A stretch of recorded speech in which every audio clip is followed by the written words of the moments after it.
Hello, students. So today we're going to talk about Intro to Nursing 112, the philosophy and evolution of maternity care. So when the Mayflower left Plymouth, England in 1620, on his historic voyage to the New World, three of its passengers were pregnant. The first one was delivered her child on the ship at sea, and both did not survive. She actually died of postpartum bleeding, and the second one, the baby survived, the mother did not. There was an infection. And the third one, the mother delivered the child when they were actually on land, and both mother and child survived. It was a boy, and he lived well into old age, I'm told. Okay, so there were three issues: dehydration, infection, hemorrhage, or convulsions. Each of those are still prevalent today. It's how we treat them, those conditions, that makes a difference. Back then, they didn't have IV for dehydrated patients, didn't have medications or ways to resolve a hemorrhage. So we have all those. The knowledge that we have today is, and the tools that we have, is what makes all the difference. So if you had a child, one infant and 10 died before the age of 5 back then. That wasn't very good. Superstitions were also people believed in them and that they were real. If you looked at a hare running across the road or across the field, you were likely to have a baby with a hare lip. Now we know better than that today, or at least I would hope that we do, because that is a genetic predisposition on the father's side, thank you. And if you looked at the moon, your child would be a moonwalker. Hmm. Typical birth back in the early 1800s. A typical birth is much like a home birth actually today. Of course, God says in the Bible, I will greatly multiply thy sorrow and thy conception in sorrow. Thou shalt bring forth children. I don't know if that is a curse or a blessing. So, trends and issues that we address today that are new and upcoming is breastfeeding. Samaritan has a breastfeeding policy, and we would encourage all women to breastfeed. And skin to skin is something new as well. Putting your baby skin to skin to warm it up, to encourage it to breastfeed. Skin to skin, we used to take the baby away from the mother as soon as it was born and put it to the warmer. That, however, is no longer practiced. So in the 1900s, physicians were only attending half of the nation's births. Most of the births were attended by women who had children of their own, and so they assisted the younger women in birthing their babies. With today's philosophy of maternal and child health nursing, we do focus on family-centered, community-centered, and evidence-based practice. So it's not just about the baby or just about the mom. It's about the family as a whole. We let dads into the birthing rooms now, which back when I delivered my first son, they didn't do those things. They were just beginning to, and that was in the early 70s. Community-centered care. Each community is different in what their needs are. If you think about America as a melting pot, so some communities are Latino, some are African American, some are American Indian, and there are many other nationalities, and each community is different in what their needs are. Maybe they don't have running water in that community. Maybe they don't have access to health care.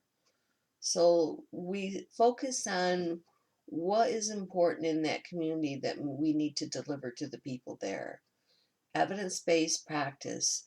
This is something that is so important. A lot of health professionals do not abide by evidence-based practice, but the evidence shows us what are the things that work, what are the things that don't, what concepts and what practices we should be using. And that doesn't mean that all physicians or medical professionals do those things. But as nurses, we have a great opportunity to be a part of that evidence-based research and practice. So think about that as you go forward in your career. So the 2020 National Health Goals, those are things that you're going to find maybe on your NCLEX exam. Um, what things they will ask you about, what the focus is. So um, core content are basic things about nursing, basic things that go back to your 111. What did you learn? How to take a temperature, how to take a blood pressure, how to assess and evaluate your patient.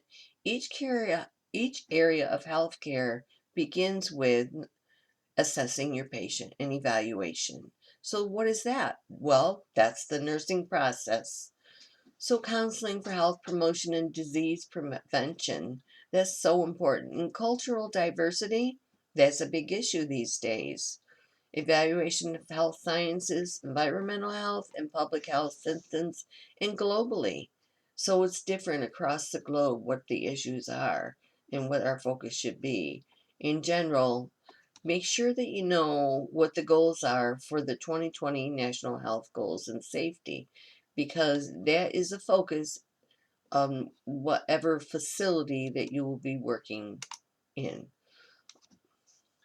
So the steps in the nursing process, you should all know those steps. You learned them in 111. Now you're moving forward with those.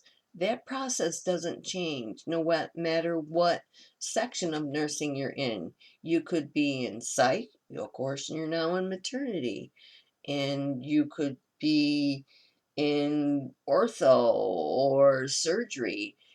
All of this, all each time the steps remain the same, which is assessment, your nursing diagnosis, your planning, implementation, and evaluation of the process. Did it work? Is it working? What were those lab values? Um, so make sure that you continue to follow the nursing process. So in maternity home births, it used to be back in the day, or when I say back in the day, sorry, I'm an antique. Um, Back in the 1800s, it was about home births because a typical birth was your mother was there, your aunt was there if she had children, and any other family members that had children, the midwife to deliver the baby, and any other females in the community that wanted to be supportive. That was a typical home birth. So, in home birth, as we move forward, was not recognized, and it kind of got left to the wayside because the health professionals decided that home births were not safe. So they had a negative statement that it was not supportive in delivering your child at home. However, you can deliver your child. It's your choice where you want to deliver your child, but the recommendations were that you not deliver at home. Actually, in some states, and even most recently, you can get arrested if you plan to verbally tell people that and deliver your child at home. Interesting, right?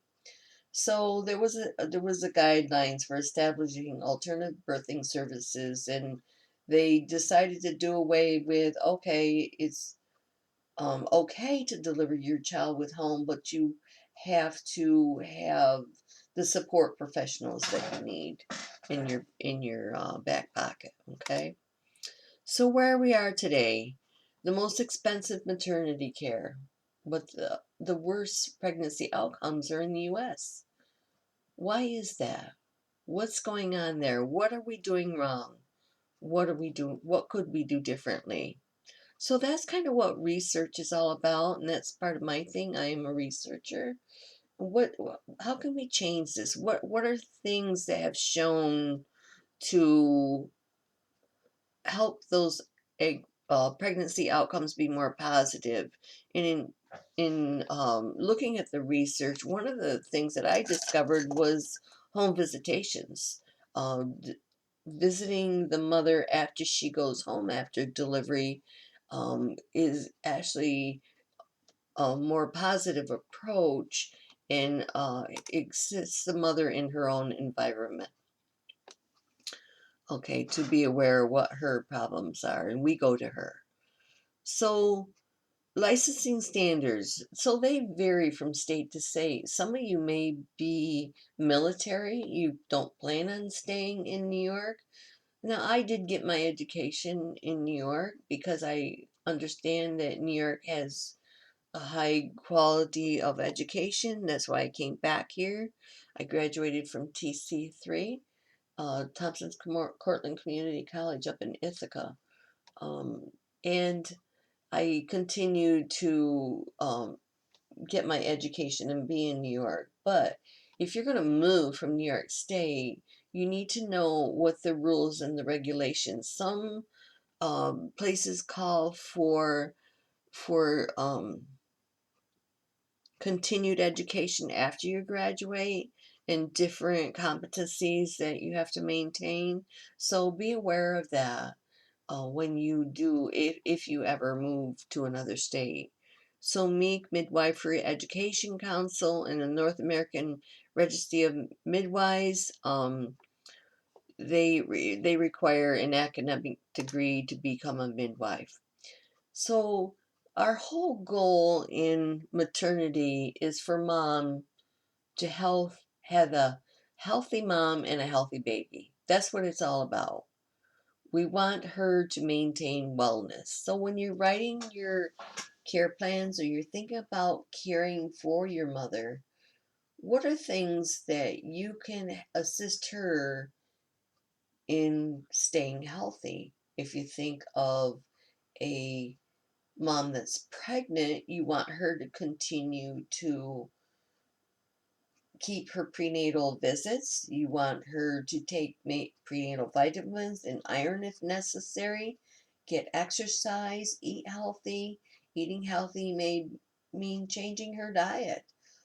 Drink sufficient 6 to 8 glasses of water daily. So those are important things that mom needs to maintain wellness and to have a healthy baby. Okay, if it's postpartum, then we would hope that she has a vaginal delivery.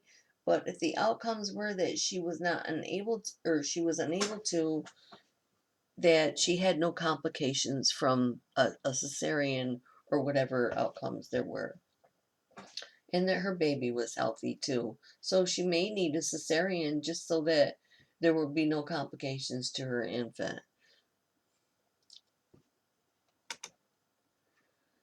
So, promotion and maintenance of optimal family health, we're talking about wellness. So, it starts with being having a healthy pregnancy, and it comes full circle. Children, infants, children, families, adolescents, adults. Okay, so that we continue that cycle.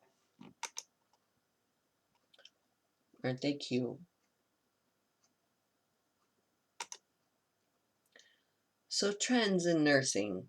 Well, there's a lot of dollars spent, especially if there are babies with complications and problems. So, this is a statistical term. So, when I was nurse manager, one of the things that I had to do was keep track of this for my unit and report this to the state. So, what are the definitions? Okay, so think about birth rate, the ratio of total live births to the population per 1,000. Fertility, total fertility rates, okay, in accordance with current age fertility rates. if she were to live to her childbearing years. Fetal death.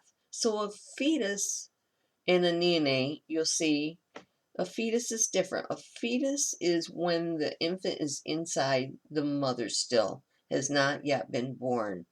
A neonate, however, is the child has been born. Say, okay? So that's what that means. Number of deaths weighing more than 500 grams per 1,000 live births. And neonatal, number of deaths that occur at birth or in the first 28 days of life per 1,000. So it's important that you know these statistical terms. I've seen them in different places. Okay, so these are just some numbers here that you can look at. It'll give you some ideas.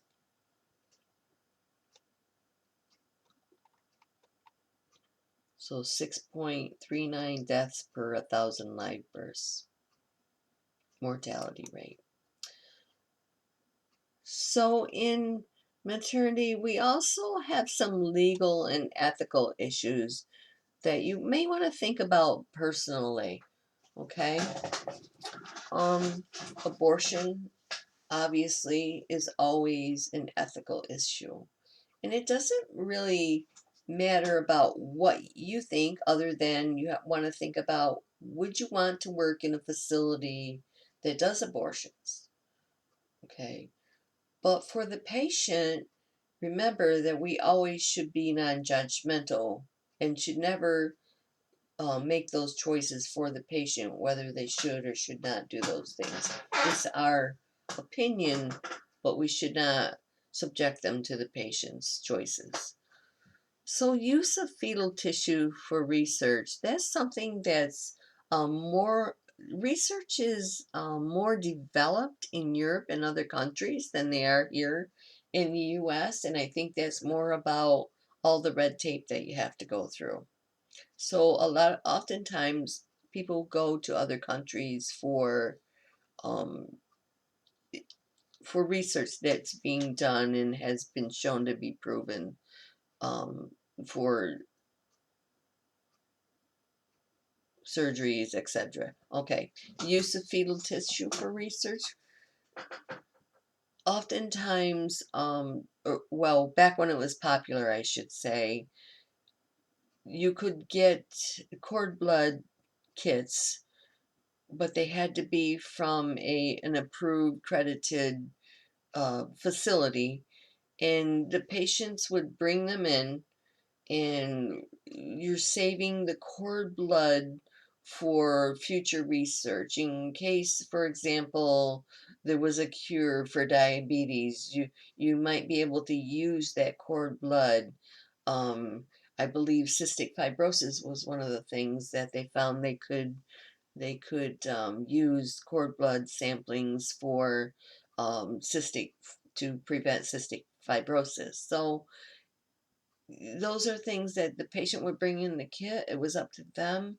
And what the nurse did, and I did several of them, was just to draw up the blood out of the cord.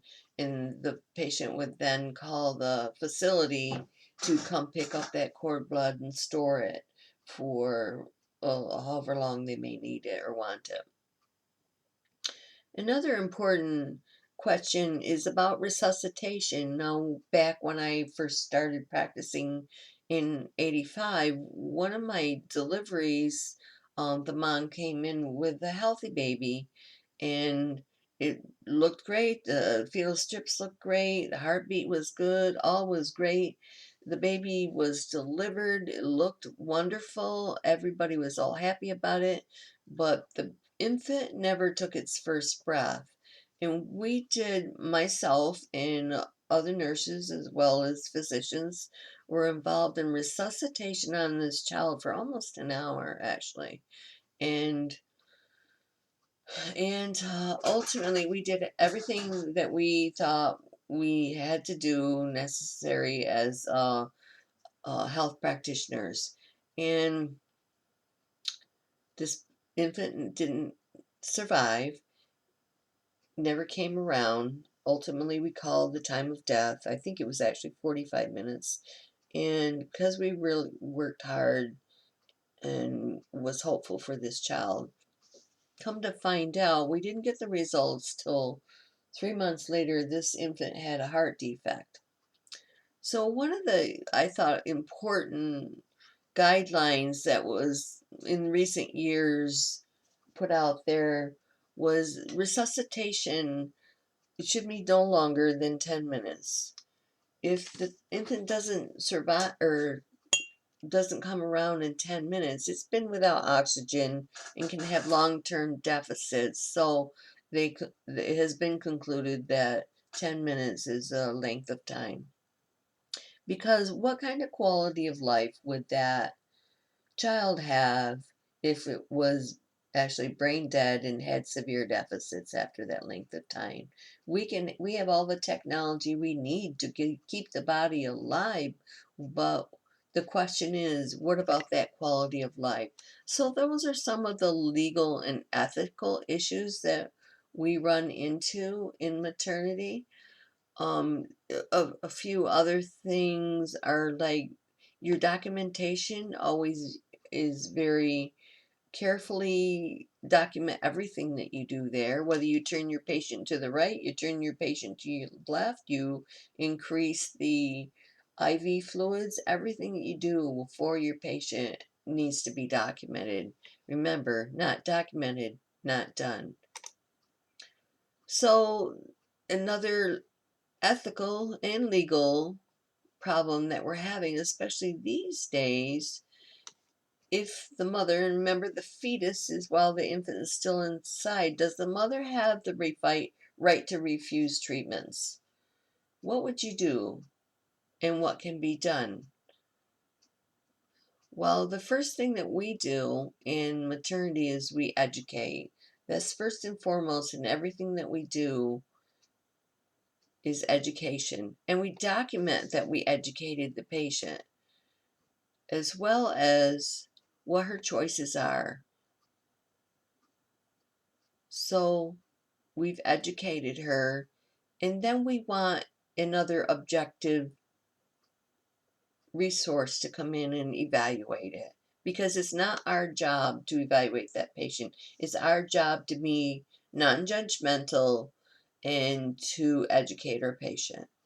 Okay, so we did that. So we can also notify, the family services or social services in the facility so that they can come and do their job from pick up where we left off, is basically what they do. So remember that. So mortality, death, can happen before pregnancy. Well, how does that happen? Well, if the person has a car accident, let's say for example, and they were severely injured and had to have their uterus removed, or got an infection and had to have their uterus removed, obviously they're not going to be able to bear children during pregnancy. Different reasons during pregnancy that we have mortality at any point in time, at the time of birth and during the first year.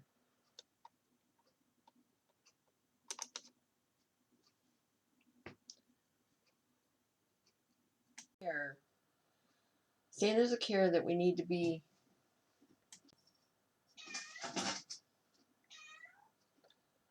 Oh my goodness. I hear you. Come here. Sit there. Sit. Sit. Sit there. Right there. No, you can't get on my computer. Stop, will you? Stop. Right there. Stay there. Okay, I love you. Just stay there. No. Get off my computer. Go. No. You have to stay there.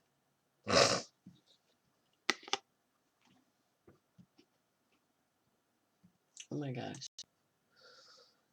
So the physician Dr. Komar usually is the physician that does the circumcision, or any physician, pediatrician can do the circumcisions on the babies, and they will ask you, the student, can you sign the consent? Often they do that just to see if students know the answer to that. Yes, you can. You can sign as a witness to the consent. Okay, so what you want to be there to make sure that you heard what the physician told the patient. He told them the advantages, disadvantages, what to expect, alternatives. One thing, if you were not there, you could go to the patient and say, do you have any questions? Because they'll often do that to you. Sorry about that. All right. So let's see, where are we? Issues. There's been an increase in home births. Yes, you can have your baby anywhere you choose, and it's up to you, but you have to look at what are the consequences, alternatives, complications maybe you could run into. There has recently been an increase. I know I work with a midwife that comes up here to the North Country that delivers babies, and that's not a bad thing. There's an increase in women choosing midwives, whereas before the only options we had were uh, physician doctors, men doctors.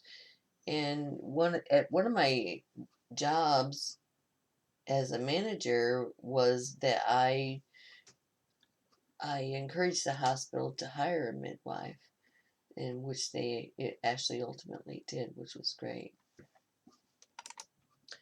Alternatives to birthing. Well, if you don't want a home delivery, which there are a lot of people that do that, I find a lot of military families are doing that. And there's also the Amish culture up here. There's quite a large that is increasing, and they do home deliveries. There's also called a freestanding birth center, which our closest one is actually in Rochester. One of my goals was to formulate and operate a freestanding birth center. However, New York State is very difficult, and there are a lot of rules and regs that they make it difficult to comply with. But the closest one is in Rochester. So a birth center, they call it the Kinzel Family Birth Center at Krause Irving Hospital in Syracuse. However, that is attached to the hospital. It's not freestanding. So patients often get admitted. They want to have a natural delivery with no epidural, no IVs, nothing. But then if they change their mind, they get switched over to the hospital side, which is where you can have any kind of drug you ask for. And so a freestanding birth center stands by itself, is not attached to the hospital. And the Samaritan, I believe, has that as well. They have a birth center, but it's not freestanding. Okay. So advantages to a freestanding birth center. Some patients get to go home at 24 hours or sooner after delivery. At the hospital, it's usually 36 to 48 dollars, or sorry, 48 hours from the time of delivery that the patient is discharged. Okay. So, however, there are things to consider. Group B strep, if the patient was not treated with antibiotics while she was in labor before delivery and she had a positive GPS, she will have to stay at least that 48 hours. And you'll learn about GBS as we proceed in the program. If she had any excessive bleeding or hemorrhage, which is over 500 cc's for a vaginal birth, or 1,000 cc, over 1,000 cc's for a cesarean, then she would probably need to be a little longer, or any other complications. For the infant, the APGAR score was less than 5, or actually less than 6. So that patient, what kind of help does she have at home? Does she have any help at all? Maybe she's got 9 kids at home and nobody to help her. her husband's deployed. So we look at all those things depending on when she will be discharged. So advanced practice roles. There are different specialties that you can work with as a nurse. So, and you can have these certifications. And so, what I would like for you being in this program is to think about in the future, what are your goals? Would you like to be a neonatal nurse practitioner, a family nurse, a certified nurse midwife, clinical nurse specialist, case manager, or a women's health nurse practitioner? So you start with your associate degree nurse, and you can advance to any of these specialties of your choosing. So think about that. Is that something you want for your future? So where do we get our standards from? So is called AWON, Association of Women's Health Obstetrics and Neonatal Nurses. So AWON will give us our guidelines of practice. Okay, maternal neonatal nursing, and that's what we're talking about. Okay, thank you.